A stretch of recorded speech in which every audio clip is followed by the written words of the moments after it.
All right, joining me on the phone is Scott Gates, the local civic watchdog and now an adjunct reporter for the James Show. What's the latest violation you found?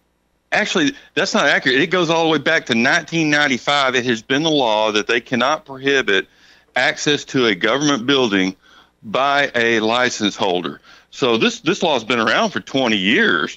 What happened is in September of this year, they applied financial penalties for governments because for years they've been ignoring the law and discriminating against citizens. This year, the legislature said, we're not here in Austin making suggestions. We're making laws, and we expect the local governments to follow those laws. They're not suggestions laid out so that the Texas Attorney General can actually bring suit and assess fines against government entities that violates the rights of citizens.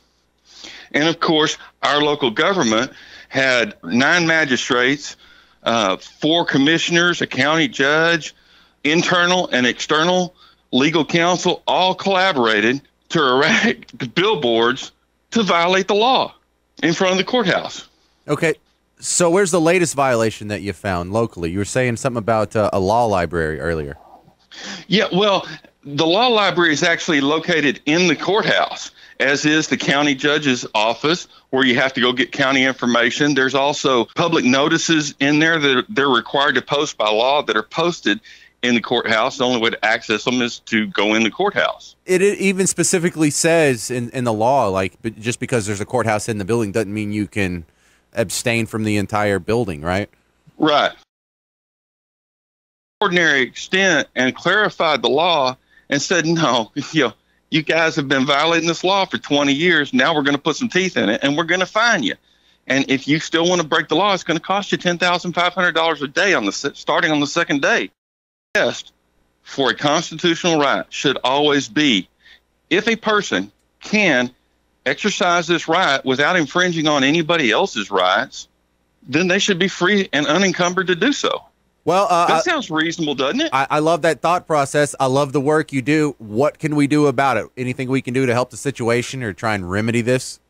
My greatest concern is now you've got a sheriff who's up for election who's enforcing the illegal signs that the Attorney General on his website says those signs are a violation of statutory and constitutional rights. And you've got a sheriff up for election who's enforcing the signs. You've got 2 commissioners who voted to violate the rights of citizens. Well, who do we vote for sheriff that's going to do something about the signs? Because I have no evidence that Patrick Swanton would take them down. And there's no evidence that Willie would either. Right. But you can't vote based on that. Vote based on your evidence. What we do know is Parnell McNamara is enforceable.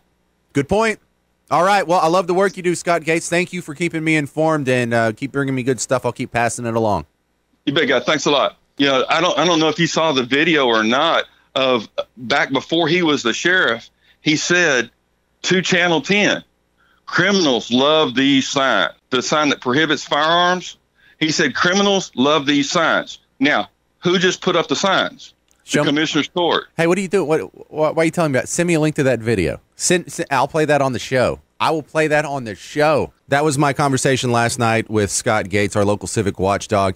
And to finish up the conversation there, he did send me a link to his video. I've taken that video. I've embedded it to the James Show blog at newstalk1230.com. So if you want to pass this audio along to someone else or on your own Facebook feed or whatever, maybe you want to tweet it out or show someone else who is interested in the sheriff's race. Also, if there's someone else who needs to hear it or you want to hear it again, I'm going to replay this interview I did with Scott Gates after the 7 o'clock news break, so around 7:05-ish. But I went back, I found the video, I got it, and this is the audio he's talking about. This is Parnell McNamara, just a few years ago in the last election cycle that put him in office, talking about how he's against the gun control signs. I believe that honest, law-abiding citizens have the right to arm themselves. People here in Texas want to be able to protect themselves, and they're smart enough to realize that the criminals are armed.